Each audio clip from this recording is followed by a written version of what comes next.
Hi welcome back to Divi Vihari vlogs. ఏంటమ్మా ఇన్ని రోజులు ఎంత గ్యాప్ ఇచ్చి మాకు రాని బెండకాయ ఎప్పుడుతో వచ్చావా అనుకుంటున్నారా? లేదండి, బెండకాయ ఇప్పటికి ఒక టిప్ ఉంది, చిన్న టిప్. నాకు తెలిసింది మీకు కూడా తెలిస్తే మీకు కూడా యూజ్ అవుద్ది కదా అని చెప్తున్నా. బెండకాయ ఫ్రై చేస్తున్నప్పుడు సాల్ట్ మనం ముక్క గమ్ముని ఫ్రై అవుద్దని ఫస్ట్ వేస్తాము.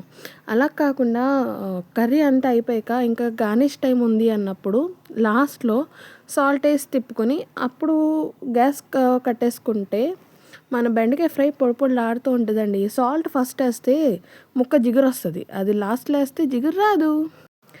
ఈ టిప్ మీకు యూజ్ అయితే కనుక ఒక లైక్ అండ్ ఒక షేర్ అండ్ ఒక్క సబ్స్క్రైబ్, ఓకేనా? అండ్ ఇంకోటి, ఈ టిప్ మీ ఎంతమందికి తెలుసో కమెంట్ చేసి చెప్పండి, ఓకేనా? వెళ్తూ like, share and subscribe. Bye bye.